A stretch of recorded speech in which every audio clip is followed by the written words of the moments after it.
Bengaluru ಗ್ರಾಮಾಂತರದಲ್ಲಿ doctor Manjunath ಅವರ ಸ್ಪರ್ಧೆ ಒಂದು ಅನಿರೀಕ್ಷಿತ ಸ್ಪರ್ಧೆ ಅನ್ಸುತ್ತೆ ಸರ್. ತಮಗೆ ಏನ್ ಅನ್ಸುತ್ತೆ ಸರ್ ಆ ಫಲಿತಾಂಶ, ಅವರ ಸ್ಪರ್ಧೆ?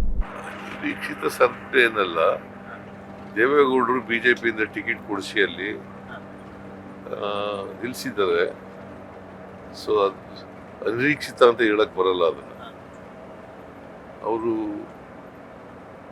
ಬಿಜೆಪಿಯಿಂದ ಟಿಕೆಟ್ ಕೊಡಿಸಿದ್ದಾರೆ, ಅಲ್ಲಿ ಬಿಜೆಪಿ ಸಿಂಬಲ್ ಮೇಲೆ ನಿಂತ್ಕೊಳ್ಳಿ ಅಂತ ಹೇಳಿದ್ದಾರೆ. ಅಲಯನ್ಸ್ ಇರೋದ್ರಿಂದ ಅಲ್ಲಿ ನಿಲ್ಲಿಸಿದ್ದಾರೆ ಅಷ್ಟೇ. ಅದು ಎಕ್ಸ್ಪೆಕ್ಟೆಡ್, ಅದು it's not unexpected contest. Sir ಅವ್ರ ಸ್ಪರ್ಧೆ ಸ್ವಲ್ಪ ಕಠಿಣವಾಗಿದೆ ಕಾಂಗ್ರೆಸ್ಗೆ, ಯಾಕಂದ್ರೆ ಇಡೀ ಕಾಂಗ್ರೆಸ್ ಸೋತಾಗ ಒಂದ್ ಸಂಸದರಾಗಿ ಅವ್ರು ಗೆದ್ದಿದ್ರು ಅವತ್ತು. ಯಾರು? DK ಸುರೇಶ್ ಅವ್ರು ಗೆದ್ದಿದ್ರು. ಈ ಬಾರಿ ಅವ್ರ ಸ್ಪರ್ಧೆ ಟಫ್ ಆಗಿ ಈಗಲೂ ಗೆಲ್ತಾರೆ. DK ಸುರೇಶ್ ಈ ಸಾರಿನೂ ಗೆದ್ದೇ ಗೆಲ್ತಾರೆ. ಯಾಕಂದ್ರೆ ಪಾಪ ಮಂಜುನಾಥ್ಗೆ ಯಾವ ಊರು ಗೊತ್ತಿಲ್ಲ, ಯಾವ ತಾಲೂಕು ಗೊತ್ತಿಲ್ಲ, ಯಾವ ಜನರು ಗೊತ್ತಿಲ್ಲ.